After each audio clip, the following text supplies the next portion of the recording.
Of the severe breach in the examination process and the significant impact of over 24 lakh students, does the minister accept the responsibility for these failures? Given the gravity of the situation, the uphold accountability and integrity of the office, will the minister consider resigning? Speaker sir, I am here on the mercy of my leader, Prime Minister sir. So, whenever accountability comes, my government is collectively answerable to that. Sir, regarding anomalies and some information of malpractices, yes, Speaker sir, in the out of 4,700 centers, only due to proactive approach of Bihar police, only in one place in Patna and surrounding points, there is an incident of anomaly. Central Bureau of Investigation is getting into the details. Some action has been taken. Nothing is, when hiding nothing, everything is on record. Only singularly one incident is there. That is in around of Patna, and Bihar police and CBI are proactively taking action on that. Dr. V. Kalanidhi. Sir, it is unfortunate that the Honorable Prime Minister is not here for this discussion where this is of a national importance, sir. The Honorable Prime Minister was here. He could have waited for 5 minutes. Sir, I will tell you, sir, this need is a problem which is being faced in all states, sir, especially in Tamil Nadu.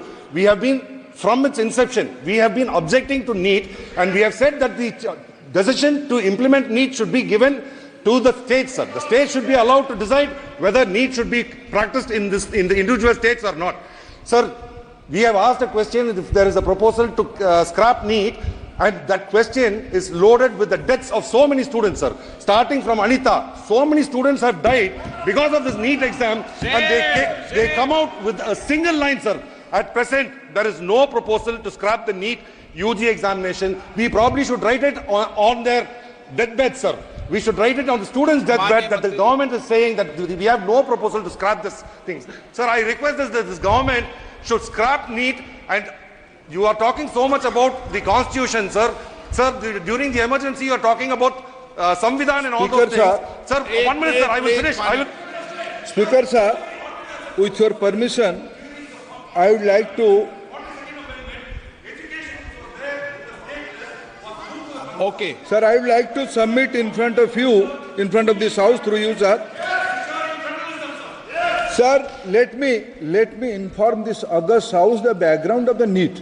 When this has been the singular all India examination pattern, when this has been decided.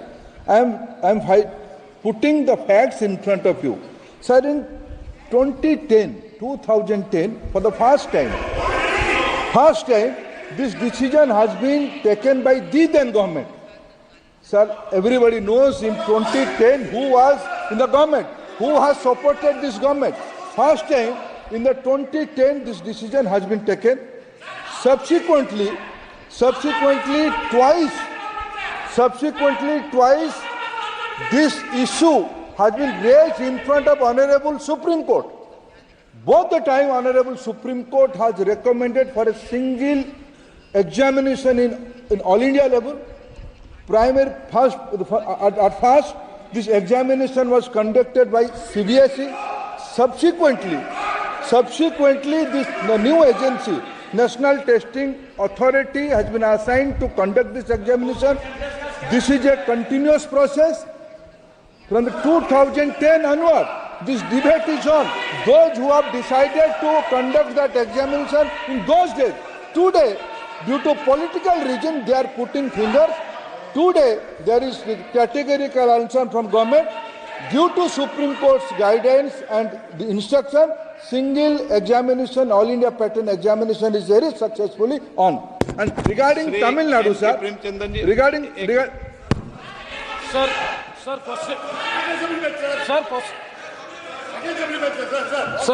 Sir, question number 16. Sir.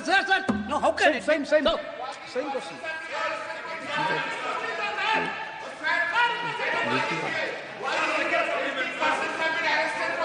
Sir NK Premchand ji क्या आप प्रश्न नहीं करना? NK Premchandan ji Sir, please. sir, the basic issue before us is the credibility of the competitive examinations has already been lost. Sir, 24 lakhs of students have appeared for the NEET UG examination this time. The corruption has begins from the date of registration. Now, this time the registration date has been extended, and for correcting the Aadhaar updation, that has also been extended, and the leakage of paper has also happened in Patna. And after all these things, now the future of the students is in big danger, and they are very much apprehensive. They are all approaching us as the people's representative.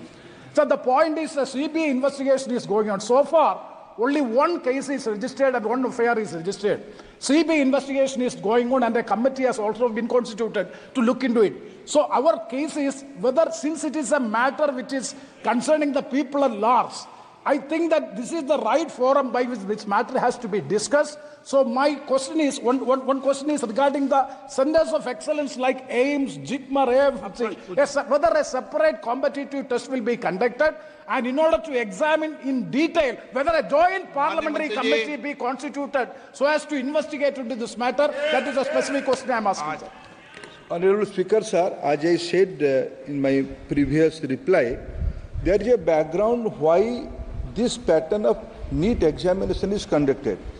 With utmost respect to this House, I am again politely saying, due to different views, Honorable Supreme Court has categorically twice said this centralized examination pattern has to be there.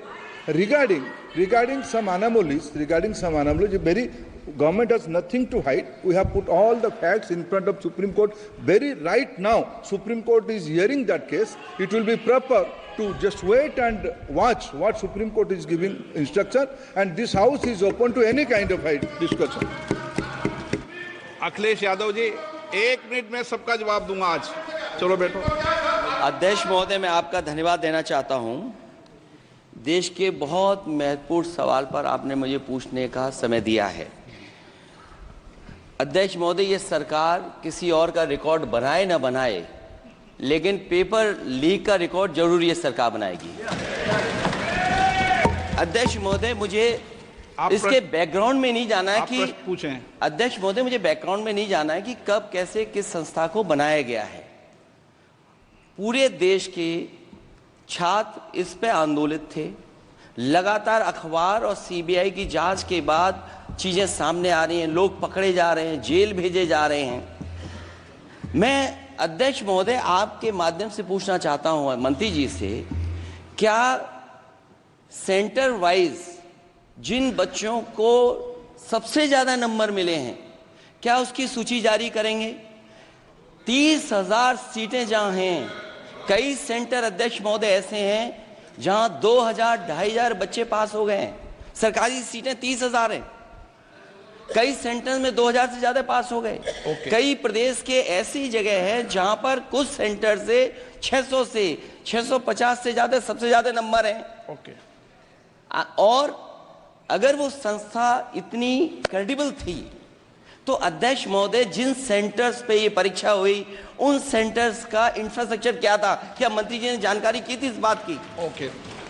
अध्यक्ष महोदय, मेरे आपके माध्यम से एक ही निवेदन है कि बिना ये मंत्री जी रहेंगे तो न्याय नहीं मिलेगा बच्चों को।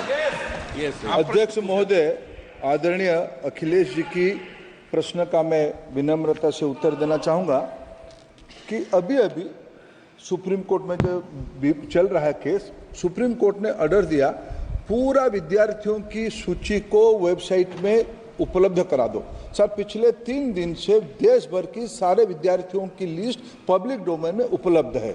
ये सारा चीज खुले पे है और कई प्रकार की तर्क आ चुका है।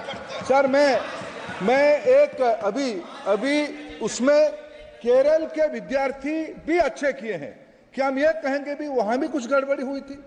ऐसे आरोप करना, मैं देश की ग्रामीण इलाका, देश की एसटी इस बार सबसे अच्छा परफॉर्मेंस करने वाले देश की एसटी एससी ग्रामीण बैकग्राउंड आर्थिक पिछड़े लोगों की है। क्या हम उनकी मेधा को हम चुनौती देते हैं? और बाकी रहा क्वेश्चन पेपर लीक की, सर मैं फिर मैं शुरू से मेरा एक स्टैंड रहा, राजनीति नहीं करना, लेकिन अखिलेश जी जब वहां दायित्व में थे उस सूबे की, सर सारे सूची है कितने बार उत्तर प्रदेश में क्वेश्चन पेपर लीक हुए हैं। माननीय एक मिनट प्लीज, एक मिनट। राहुल गांधी जी, आप प्रश्न पूछना चाहते हैं? Speaker sir, it's obvious to the whole country. It's obvious to the whole country that there is a very serious problem in our examination system. This is not just a question of NEET, it is in all the major examinations. Now, the minister has blamed everybody except himself. Right? I don't even think he understands the fundamentals of what is going on here. आप प्रश्न क्या है आपका? आ रहा हूं sir. ये मैं question को सेटअप कर रहा हूं। इसलिए प्रश्न पूछ रहे हैं।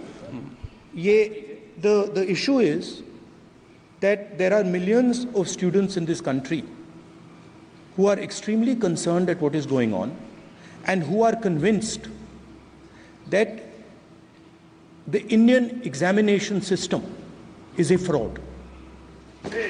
That is what is at stake here. Millions of people believe that if you are rich and if you have money, you can buy the Indian examination system. And by the way, and this is the same feeling that the people in the opposition have. And that is why we are asking some very simple questions to Honorable Minister. Number one, as this is a systemic issue, what exactly are you doing to fix this issue at a systemic level? Yes. That's the first question. Okay, question में चल रहा है अभी। Please. अब मैं मंत्री जी, मैं एक बार बोल दूं इस बात पे? चलो मंत्री जी, आप शॉर्ट में जवाब दो, फिर मैं बोल ही देता हूं। आज आप शॉर्ट में जवाब देना। अध्यक्ष महोदय, मेरे जो शिक्षा है, मेरे जो संस्कार है, मेरे जो सामाजिक जीवन है, मेरे को मेरे राज्य की, मेरे सूबे की जनता की स्वीकृति मिली है। मैं किसी की, मेरे बौद्धिक और मेरे संस्कार की सर्टिफिकेट मेरे को सारी सदन में किसी से नहीं चाहिए। देश की प्रजातंत्र में चुन के मेरे नेता प्रधानमंत्री मोदी जी को प्रधानमंत्री की भूमिका दिया है। मैं उनकी निर्णय से यहाँ उत्तर दे रहा हूँ सदन को। बाकी ये कहना चिल्लाने से सच झूठ नहीं हो जाएगा साहब। ये जो कहा गया देश की अभी की एग्जामिनेशन सिस्टम रबिश है सर, इससे दुर्भाग्यजनक बयान देश की नेता प्रतिपक्ष का कुछ नहीं हो सकता है सर। मैं कठोर शब्द से इसको निंदा करता हूं। बाकी रहा, मैं सर आपके सामने, आपके माध्यम से देश के सामने सर एक तथ्य रखता हूं सर। जिन्होंने रिमोट से सरकारें चलाई है, 2010 में 3 बिल आया था सर शिक्षा सुधार के लिए। उन्हीं की पार्टी के नेता आदरणीय कपिल सिब्बल साहब 3 बिल लाए थे। उसमें से एक बिल था एजुकेशन, उसमें एक बिल था prohibition of unfair practice bill 2010, जिसकी उद्देश्य एजुकेशन इंस्टीट्यूशन में माल प्रैक्टिस को बंद करना। सर मेरे सरकार की हिम्मत है, अभी हमने पब्लिक एग्जामिनेशन की रेगुलरिटीज में बिल लाए, कानून बनाए। क्या मजबूरी था कांग्रेस पार्टी की, क्या मजबूरी था नेता प्रतिपक्ष की? उन्होंने उस बिल को उल्टा किया, किसके दबाव में उल्टा किया? क्या निजी मेडिकल कॉलेज की दबाव में, उनकी घूसखोरी की दबाव में उन्होंने उस बिल को उल्टा किया था? सच सुनने की सामने ही है। ये मैं किसी की विद्वता पे प्रश्न नहीं उठाता हूं, लेकिन सच 2010 में शिक्षा सुधार की बिल उन्हीं की सरकार ने लाया था, दबाव में उन्होंने उल्टा किया। ये हमको प्रश्न पूछते हैं। एक मिनट प्लीज, मैं सबको मौका दिया, सबको मौका दूंगा। एक मिनट माननीय सदस्य, प्लीज 1 मिनट बैठिए। प्लीज बैठिए। आप पहली बार, हाँ 1 मिनट। रिकॉर्ड में नहीं जा रहा। Kalyan ji please, Kalyan ji, Kalyan ji, Kalyan ji please, Kalyan please, please एक मिनट प्लीज, एक मिनट, एक मिनट सबको मौका दूंगा, एक मिनट प्लीज, एक मिनट। माननीय सदस्यगण, विषय महत्वपूर्ण था, मैंने सबको अलाउ किया, लेकिन एक बार इस सदन के अंदर ये सार्थक चर्चा होनी चाहिए, क्योंकि प्रश्न ये था कि परीक्षाओं के विषय के अंदर, और आप सबको पता है देश में अलग अलग राज्यों के अंदर भी अलग अलग दलों की सरकार रही, और उन अलग दलों की सरकार में आपकी भी सरकार रही, अन्य दलों की सरकार रही, वहां भी कई बार प्रश्न लीक हुए, प्रश्न पत्र लीक हुए और परीक्षाओं पर प्रश्न उठे। मेरे सवाल, एक मिनट मैं बता रहा हूं जिसको, आप पूरी बात सुनिए मेरी।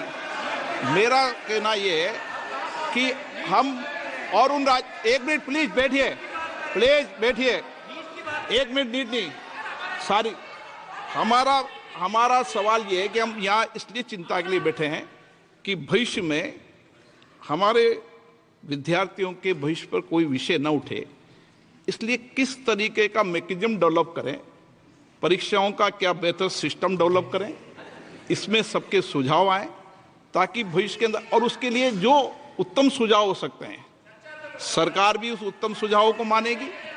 एक मिनट, लेकिन हम अगर सारे परीक्षाओं पर सवाल उठाएंगे तो कई राज्यों में कई दलों की सरकार है जो परीक्षाएं आयोजित करती रहती है। हम सारी परीक्षाओं पर सवाल उठाएंगे तो जो बच्चे उत्तीर्ण होते हैं उनके भविष्य पर और भारत की परीक्षाओं पर, भारत की शिक्षण व्यवस्थाओं पर, पूरे विश्व में एक बहुत गंभीर असर पड़ेगा, जो सदन की चिंता का विषय है।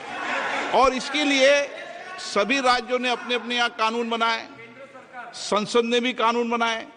कानून बनाने के अलावा इस विषय के अंदर एजेंसी जांच कर रही है, कोर्ट निगरानी कर रही है। हमारा सवाल ये होना चाहिए कि हम कैसे सकारात्मक रूप से सुझाव देकर इस सिस्टम को और बेहतर कर सकते हैं, ये होना चाहिए।